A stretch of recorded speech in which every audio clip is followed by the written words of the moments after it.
Section 5 of Astounding Stories 12, December 1930. The Pirate Planet, by Charles W. Diffin. Part B, Chapter 9. They were in a cabin at the very nose of the ship, seated on metal chairs, their hands unshackled and free. Their scarlet guardian reclined at ease somewhat to one side, but despite his apparent disregard, his cold eyes seldom left the faces of the two men. Windows closed them in, windows on each side, in front, above them, and even in the floor beneath. It was a room for observation whose metal latticed walls served only as a framework for the glass, and there was much to be observed. The golden radiance of sunlit clouds was warm above. They rose toward it, until high over the building's tallest spires there spread on every hand the bewildering beauty of that forest of minarets and sloping roofs and towers, whose many facets made glorious blendings of soft color. Aircraft at many levels swept in uniform directions throughout the sky. The ship they were in hung quiet for a time, then rose to a higher level to join the current of transportation that flowed into the south. "We will call it south," said Professor Sykes. "The sun glow, you will observe, is not directly overhead. The sun is sinking. It is past their noon. What is the length of their day? Ah, this is interesting, interesting." The certain fate they had foreseen was forgotten. It is not often given to an astronomer to check at first hand his own indefinite observations. "Look!" McGuire exclaimed. "Open country! The city is ending." Ahead and below them the buildings were smaller and scattered. Their new master was watching with closest scrutiny the excitement of the men. He whispered an order into a nearby tube, and the ship slowly slanted toward the ground. He was studying these new specimens, as McGuire observed, but the lieutenant paid little attention. His eyes were too thoroughly occupied in resolving into recognizable units the picture that flowed past them so quickly. He was accustomed, this pilot of the Army Air Service, to reading clearly the map that spreads beneath a plane, but now he was looking at an unfamiliar chart. "Fields," he said, and pointed to squared areas of pale reds and blues. "Though what it is, heaven knows. And the trees, if that's what they are." The ship went downward, where an area of tropical denseness made a tangled mass of color and shadow. "Trees!" Lieutenant McGuire had exclaimed, but these forests were of tree forms in weirdest shapes and hues. They grew to towering heights, and their branches and leaves that swayed and dipped in the slow-moving air were of delicate pastel shades. "No sunlight," said the professor excitedly. "They have no direct rays of the sun. The clouds act as a screen and filter out actinic rays." McGuire did not reply. He was watching the countless dots of color that were people. People who swarmed here as they had in the city. People working at these great groves, crouching lower in the fields as the ship swept close. People everywhere in teeming thousands, and like the vegetation about them, they too were tall and thin, attenuated of form, and with skin like blood-stained ash. "They need the sun," Sykes was repeating, "both vegetable and animal life. The plants are deficient in chlorophyll. See the pale green of the leaves. And the people need vitamins. Yet they evidently have electric power in abundance. I could tell them of lamps." His comments ceased, as McGuire lurched heavily against him. The flyer had taken note of the tense, attentive attitude of the one in scarlet. The man was leaning forward, his eyes focused directly upon the scientist's face. He seemed absorbing both words and emotions. How much could he comprehend? What power had he to vision the idea pictures in the other's mind? McGuire could not know.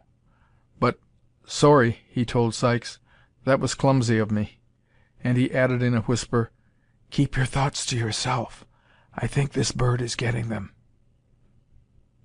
Buildings flashed under them, not massed solidly as in the city, yet spaced close to one another as if every foot of ground not devoted to their incredible agriculture were needed to house the inhabitants.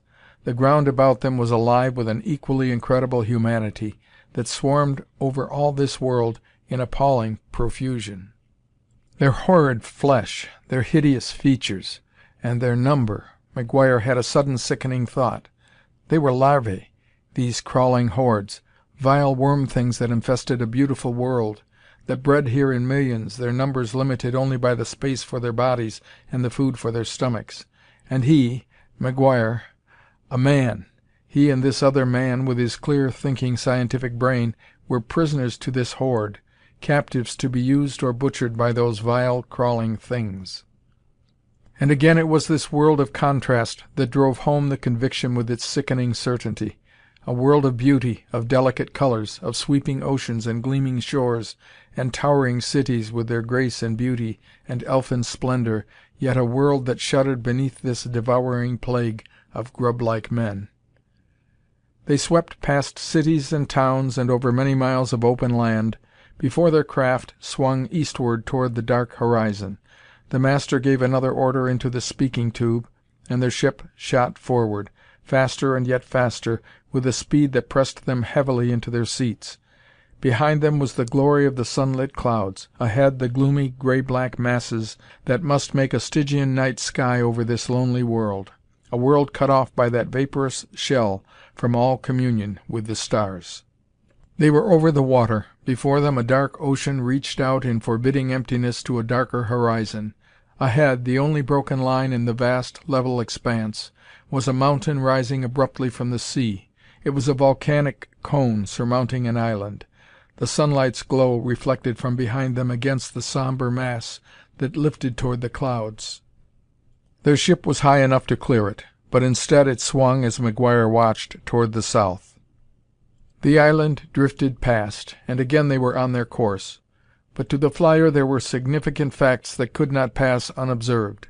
Their own ship had swung in a great circle to avoid this mountain, and all through the skies were others that did the same. The air above and about the grim sentinel peak was devoid of flying shapes.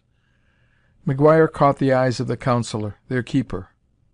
"What is that?" he asked, though he knew the words were lost on the other.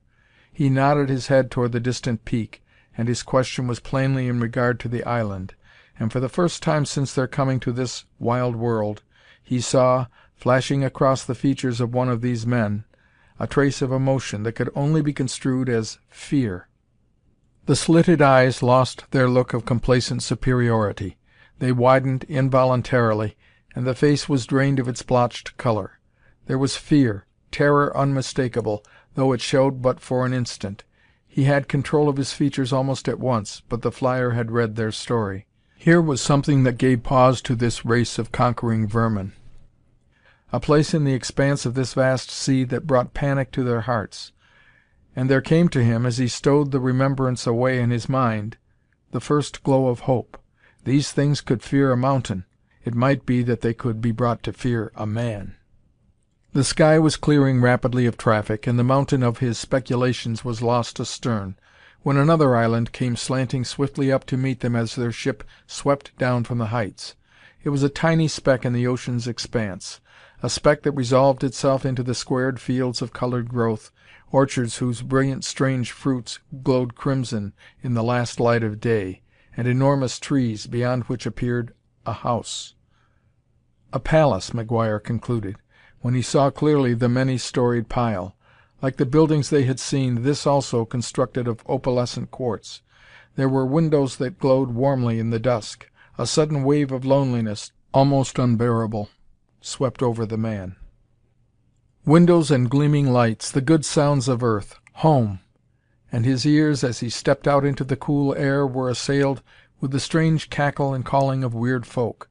The air brought him scents from the open ground beyond, of fruits and vegetation like none he had ever known, and the earth, the homeland of his vain imaginings, was millions of empty miles away.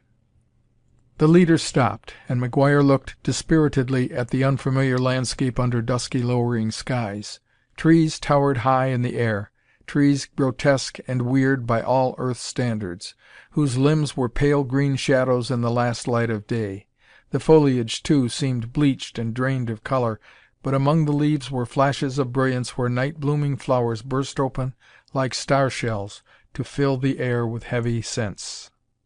Between the men and the forest growth was a row of denser vegetation, great ferns 20 feet and more in height, and among them at regular intervals stood plants of another growth, each a tremendous pod held in air on a thick stalk. Tendrils coiled themselves like giant springs beside each pod, tendrils as thick as a man's wrist. The great pods were ranged in a line that extended as far as McGuire could see in the dim light. His shoulders drooped as the guard herded him and his companion toward the building beyond. He must not be cast down. He would not! Who knew how much of such feeling was read by these keen-eyed observers? And the only thought with which he could fill his mind, the one forlorn ghost of a hope that he could cling to, was that of an island, a volcanic peak that rose from dark waters to point upward toward the heights. The guard of four was clustered about. The figures were waiting now in the gathering dark, waiting, while the one in scarlet listened and spoke alternately into a jeweled instrument that hung by a slender chain about his neck. He raised one lean hand to motion the stirring guards to silence, listened again intently into the instrument, then pointed that hand toward the cloud-filled sky while he craned his thin neck to look above him. The men's eyes followed the pointing hand to see only the sullen black of unlit clouds. The last distant aircraft had vanished from the skies. Not a ship was in the air, only the enveloping blanket of high-flung vapor that blocked out all traces of the heavens. And then the cloud banks high in the skies flashed suddenly to dazzling, rolling flame. The ground under their feet was shaken as by a distant earthquake, while above, the terrible fire spread, a swift, flashing conflagration that ate up the masses of clouds. "What in thunder?" McGuire began, then stopped as he caught, in the light from above, the reflection of fierce exultation in the eyes of the Scarlet One. The evil, gloating message of those eyes needed no words to explain its meaning. That this cataclysm was self-made by these beings, McGuire knew, and he knew that in some way it meant menace to him and his. Yet he groped in thought for some definite meaning. No menace could this be to himself personally, for he and Sykes stood there safe in the company of the Counselor himself. Then the threat of this flaming blast must be directed toward the earth. The fire vanished, and once more, as Professor Sykes had seen on that night so long ago, the blanket of clouds was broken. McGuire followed the gaze of the scientist, whose keen eyes were probing in these brief moments into the depths of starlit space. "There! There!" Sykes exclaimed in awestruck tones. His hand was pointing outward through the space where flames had cleared the sky. A star was shining in the heavens with a glory that surpassed all others. It outshone all neighboring stars, and it sent its light down through the vast empty reaches of space, a silent message to two humans, despondent and heartsick, who stared with aching eyes. Lieutenant McGuire did not hear his friend's whispered words. No need to name that distant world. It was Earth. Earth! And it was calling to its own. There was a flying field so plain before his mental eyes, men in khaki and leather who moved and talked and spoke of familiar things, and the thunder of motors and roaring planes. Some far recess within his deeper self responded strangely. What now of threats and these brute things that threatened? He was one with this picture he had visioned. He was himself. He was a man of that distant world of men.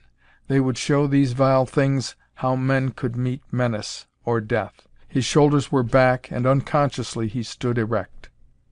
The scarlet figure was close beside them in the dusk, his voice vibrant with a quality which should have struck fear to his captives' hearts as he ordered them on. But the look in his crafty eyes changed to one of puzzled wonder at the sight of the men. Hands on each other's shoulders, they stood there in the gathering dark, where grotesque trees arched twistingly overhead. Their moment of depression had passed. Earth had called, and they had heard it, each after his own fashion. But to each the call had been one of clear courage. No longer cast off and forlorn, they were one with their own world. "Down," said Professor Sykes with a whimsical smile. "Down, but not out." And the lieutenant responded in kind.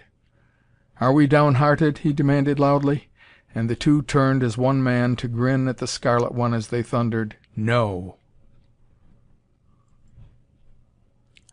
End of Chapter 9.